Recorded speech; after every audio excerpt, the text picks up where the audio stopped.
నమస్తే అన్న, అందరికీ నమస్కారం. ప్రస్తుతం మిడిల్ ఈస్ట్ ప్రాంతంలో మనం చూసుకుంటే చాలా వరకు ఉద్రిక్తమైన పరిస్థితులు నెలకొన్నాయి. యుద్ధం అయితే జరుగుతూ ఉంది ఇజ్రాయిల్ మరియు ఇరాన్ మధ్య.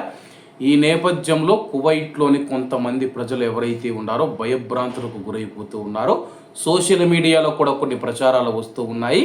ప్రస్తుతం జరుగుతూ ఉన్న దాడుల నేపథ్యంలో కువైట్ దేశానికి ఆహార దిగుమతులు తగ్గిపోతాయి.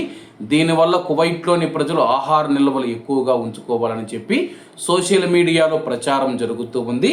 అలాగే దీనికి సంబంధించి Kuwait general authority for food and nutrition authority కీలక ప్రకటన చేసింది. వివరాలేకి వెళితే భయాందోళనకు గురై ఆహారాన్ని కొనుగోలు చేసి నిల్వ చేయడం తప్పుడు ప్రవర్తన అని చెప్పేసి అధికారులు తెలుపుతూ ఉన్నారు.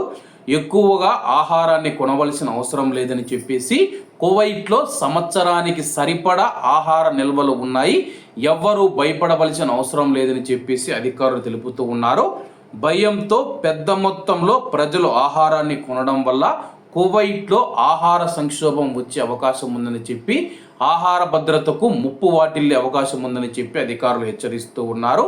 ముఖ్యంగా ఎవరైతే ఆహారాన్ని ఎక్కువగా కొనుగోలు చేస్తూ ఉన్నారో సరిగా నిల్వ చేయకపోతే కాలుష్యం పెరిగే ప్రమాదం ఉందని చెప్పేసి, అలాగే ఉపయోగపడని ఆహారం ఎక్కువ రోజులు ఉండటం వల్ల చెడిపోయే ప్రమాదం ఉందని చెప్పేసి, దీనివల్ల ఆర్థికంగా ఇబ్బందులు పడతారో అలాగే ఆహార వ్యర్థాలు కూడా కువైట్లో ఎక్కువైపోతాయని చెప్పేసి, మరోపక్క మీరు ఫ్రిడ్జ్లలో ఆహారాన్ని ఎక్కువగా నిల్వ చేయడం వల్ల విద్యుత్ లోడు కూడా పెరుగుతూ ఉందని చెప్పేసి అథారిటీ ఆందోళన వ్యక్తం చేసింది.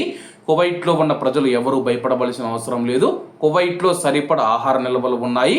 ఇరాన్ మరియు ఇజ్రాయిల్ మధ్య యుద్ధం జరుగుతూ ఉన్నా సరే కానీ కువైట్కు వచ్చే ఆహార దిగుమతులు యథావిధిగానే వస్తూ ఉన్నాయని చెప్పి కువైట్లోని అధికారులు తెలుపుతూ ఉన్నారు. కాబట్టి కువైట్లో ఉన్న కువైటీ ప్రజలు కానీ ప్రవాసులు కానీ మన యొక్క భారతీయులు ఈ యొక్క విషయాన్ని అర్థం చేసుకోగలరని కోరుకుంటూ అందరూ బాగుండాలి, అందులో మనం ఉండాలి. అందరికీ నమస్తే అన్న, జై హింద్.